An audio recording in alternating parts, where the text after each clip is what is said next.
Hello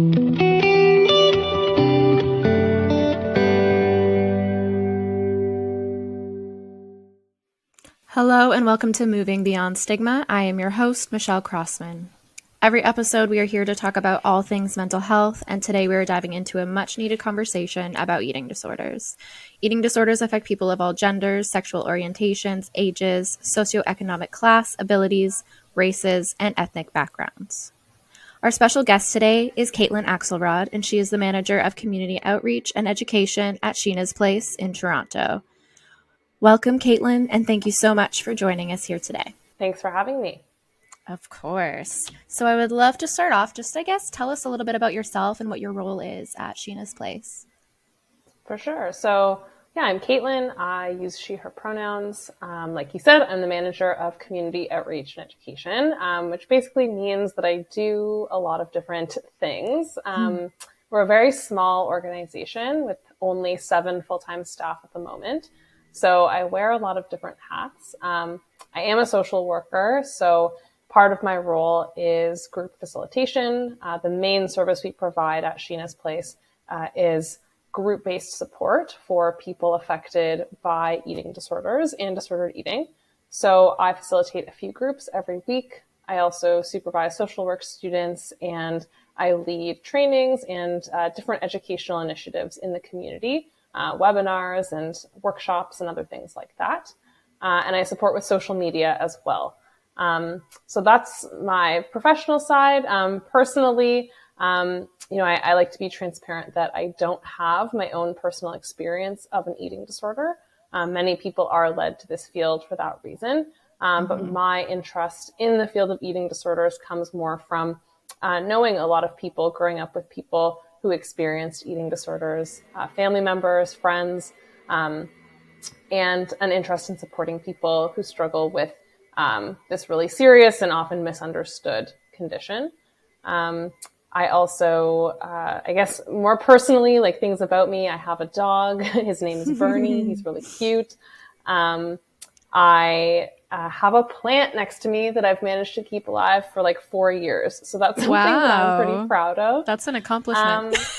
Yeah, exactly. I think it's a metaphor for something. I'm not quite sure what, but I love camping and being outside in nature as well.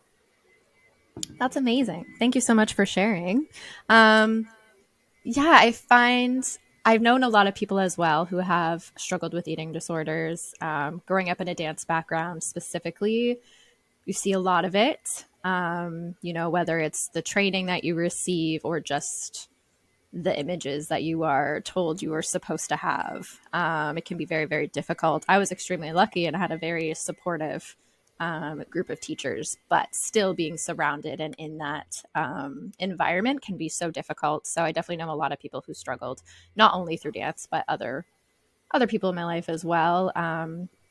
So that's really incredible that you took that and you've made a career out of that and you've been able to support people,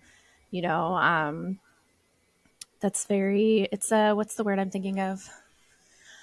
I guess inspirational, you're taking something that's outside of your life and you're going deep and you're helping so many other people. So that's really great.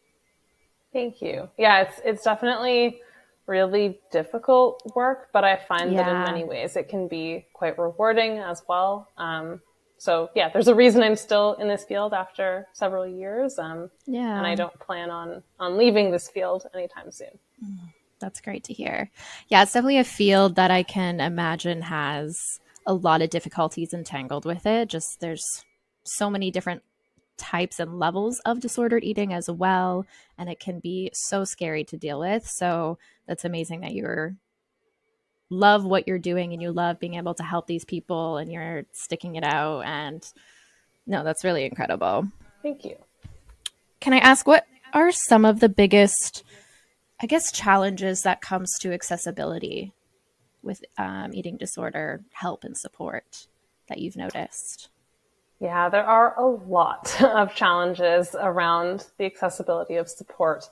I guess to start, there is a really big lack of resources and funding that is going towards support and treatment for eating disorders. I hate comparing eating disorders to other like physical or mental health challenges because I don't think that's necessarily a very supportive thing to do. But if we do look at how much funding other types of physical and even mental health challenges receive, like from the government in our healthcare system, the amount that is received by people providing eating disorder support is so minimal, despite the fact that eating disorders are so widespread and so common.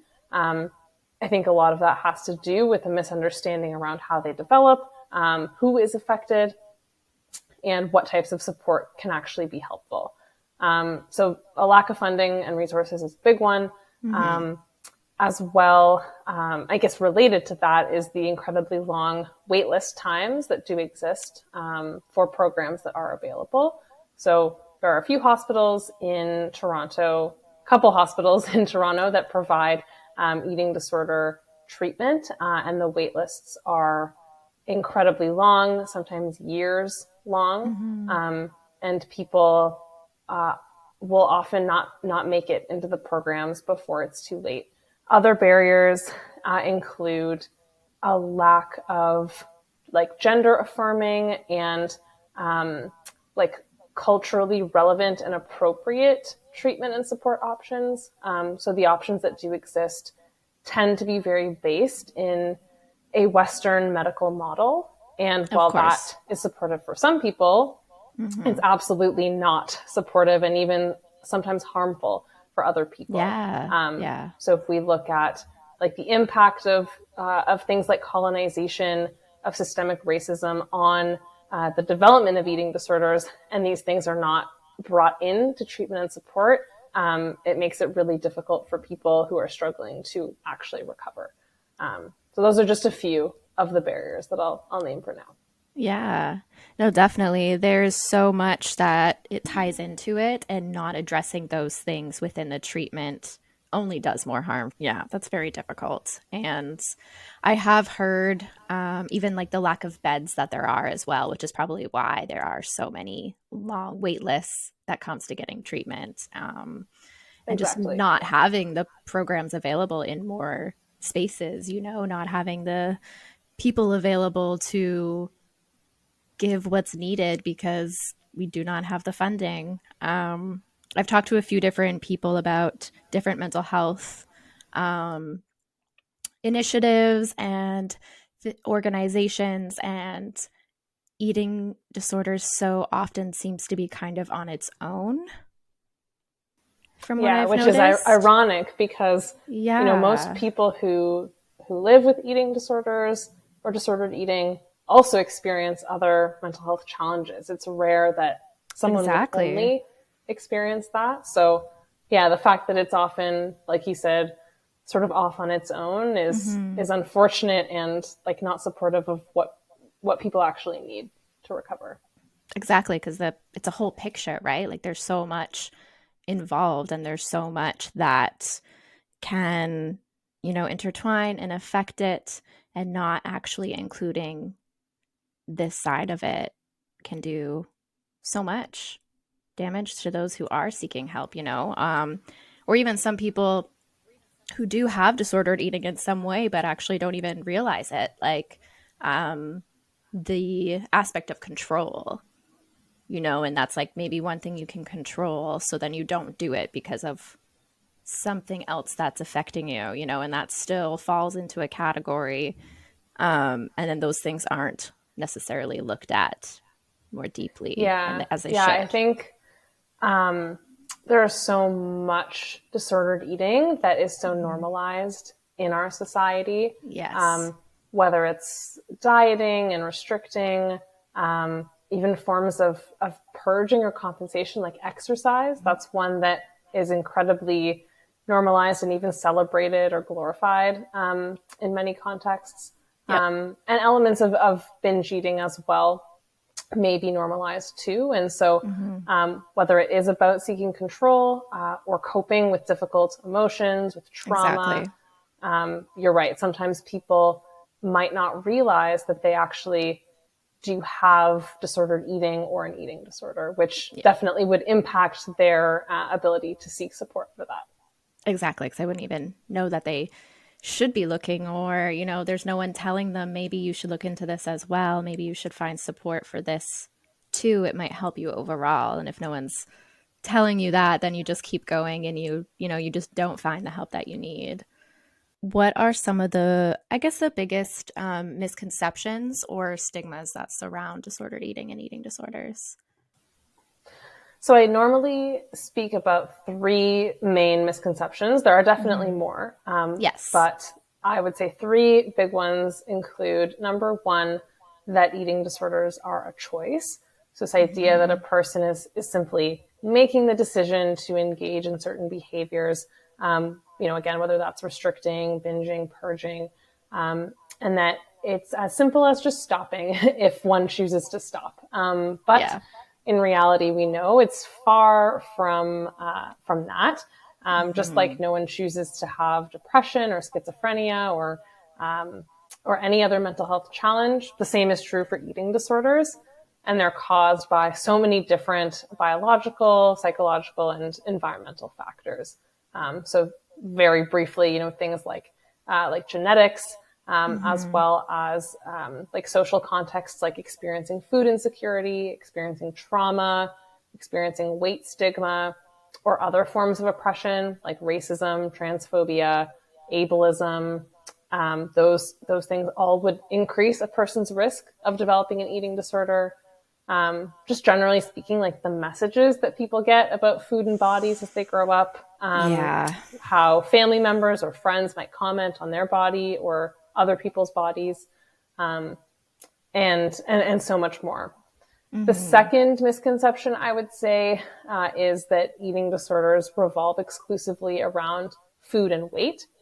And while Yes. those things are, of course, a part of the picture for many people, the symptoms themselves are serving so many different functions that go way beyond like just eating or controlling one's weight in a specific way.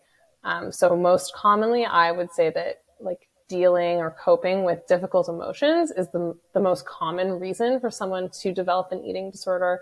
Um, Food and exercise are like accessible coping strategies. Mm-hmm. Um, Maintaining control, like you said earlier, that can be a big one. Um, Social reinforcement as well. If someone's getting like praise and attention for the ways in which their body might be changing as a result of their eating, that could definitely reinforce it. So there are so many different things that can like perpetuate the eating disorder over time. And then the third big misconception that I often will speak about is who is impacted Mm-hmm. by eating disorders. So it's really not this stereotype that we often see portrayed in the media, which would encompass like a young, thin, white, affluent girl or young woman. Really, all types of people develop eating disorders. So people of all races and ethnicities, ages, genders, sexual orientations, abilities, body sizes, income levels, like across any of the spectrums of Mm-hmm. identity, we will see eating disorders develop. And in fact, folks, like I mentioned earlier, who experience different forms of oppression or marginalization are more likely to experience eating disorders. So that's Exactly. the third. Yeah. Yeah, that's definitely a big one. The amount of times I've heard, just in general, oh, you don't look like you have an eating disorder.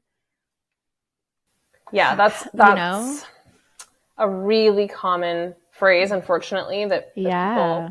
will hear. And it's so damaging because, I mean, as you can imagine, what that does is it tells someone that they are not worthy or deserving of treatment and support, and that they actually need to get sicker, quote unquote, sicker, or lose more weight in order to get to that point of being deserving or worthy of support. And for so many people, Exactly. their bodies will never even reach a point of being emaciated, yet they might be completely malnourished or Yep. in desperate need of treatment. Exactly. Again, like a general practitioner or a general like emergency room or anything like that where it's not specialized, where that specifically is so quickly looked over if you do not fit this certain stereotype that has been created about disordered eating. And if you don't fit into that, they won't necessarily take it seriously because they don't see it, you know, Yes. Yeah. which is just terrifying and so discouraging as well. Because again, when you don't know where to go necessarily for help, a lot of times those are the places that you go to first because it's Yeah. a general help. You know, they should usually know where to point you. If they don't know what to do themselves, they can point you in the right direction. That's kind of what they're there for. And Exactly. yeah, and then when they don't have that information, or when they're not sharing that information, if they don't have that knowledge, then, you know, you're kind of just getting let down all over again. And then you can continue that spiral, which is just so unfortunate. I would love to know, I guess, ask if there's any specific changes, like what would be the top couple changes that you would love to see within the I guess just the world, you know, with how things are handled, you know, if there is one or two things that you could really, really fight for and say, this is what we need, this would make a really big impact to get things started. If there's anything For like sure. that. Yeah, there's a lot. Yeah. So yeah, try to just pick a couple. Yeah. I mean, one relates back to what you were just saying about healthcare providers, and like primary healthcare specifically. It's like you said, so logical that that would be the first place a person goes, whether it's their family doctor, a walk-in, or even like the emergency room, to seek support. And yet so few doctors and primary care providers are appropriately and adequately educated on eating disorders. Or if they do have some education about it, it's really outdated. It Yes. still falls into the stereotypes that we were talking about. And so one change that I would love to see happening is more education and better education for primary healthcare providers, and also mental health care providers too. There are very few therapists who actually specialize in supporting people with eating disorders. And so if, you know, eating disorders can be given a lot more attention in training in school, in programs that people go through, that I think would make a huge difference. To your point earlier too about people, you know, going to see a doctor, being dismissed or overlooked, that is not only like harmful in the moment, but it means that that person might be a lot less likely to then visit their doctor for other things too, right? Like they develop less trust of medical providers. And that of course can lead to a lot of damaging consequences. And within that education too, I think it's really important that doctors and healthcare providers are providing weight inclusive care. So care that is not prescribing weight loss as a cure for all ailments and health challenges. We know that it's really not as simple as that, and that those recommendations can be similarly damaging. Something else that I would like to see change, I mean, this is even, I don't even know how to phrase this, but I guess just like changes broadly in society around like diet culture and fat phobia and like what bodies we see as the most desirable. This is a way bigger societal shift that's needed. It's not just about educating, right? This is, I guess I'm thinking of a like utopian future where like certain bodies are not like held over others, and that obviously relates to racism, right? And to transphobia and so many other identities. But a world in which like thin people are not seen as like more virtuous or more valuable than people living in larger bodies. That would be an ideal and needed shift. 100%. In the way that we see people. Yes. No, I fully agree there. I think that would make such an incredible difference. And going back to the educational point too, like having, I guess, more mandatory information for people in all fields of health, you know, like whether it is the primary physician or it is a mental health worker, just having updated information as you are learning. And those also who have been in their jobs for, you know, decades, getting updated, you know, when things do change and we do gain more information, making sure that these physicians and therapists and social workers and psychiatrists actually have that information as well so that they can grow in their fields safely and productively and then help the people who come to them, you know, more effectively. And having all of that would be so, so amazing and beneficial. Mm-hmm. And Sheena's place in other eating disorder organizations like NEDIC, the National Eating Disorder Information Center, we are trying to do a lot of that work in educating people. But the need is just so great. And it is. We're all these just little tiny organizations like trying to do what we can. But it's really hard or impossible to do everything.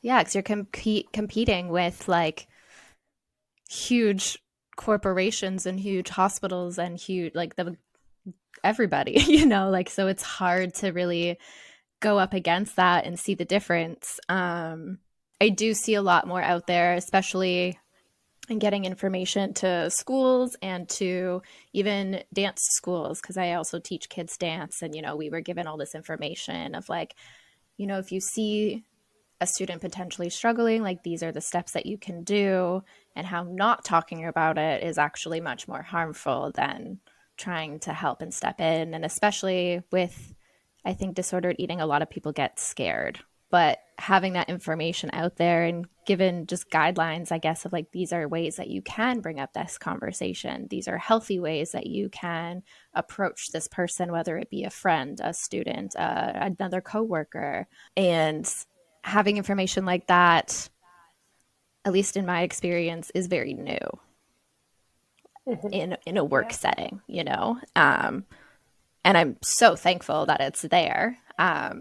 But yeah, it's extremely new to have that without having to dig in and try and find resources yourself. You know, these things are available quite quickly if you go look it up, especially through Sheena's Place and through NEDIC, which is very amazing. So I'm personally extremely thankful to both places, you know, because I know there's so much information provided, which is really, really great. Again, it's just going up against those places with more money and more funding and trying to have yourselves be heard, because it's so important. Because it's Eating Disorder Awareness Week. Is there anything about that you would like to share specifically? Yeah, so this year's theme or campaign is transforming the narrative from asks to action. So for the last number of years, Eating Disorders Awareness Week has been very focused on, you know, raising awareness, as the title suggests, which is obviously very important. But we feel as though, and when I say we, I am a part of the like National Working Committee who has been working over the last several months to develop the theme and the campaign. But we felt that yes, there is still a ton of awareness lacking across society, but we need to move beyond simply encouraging people to be aware.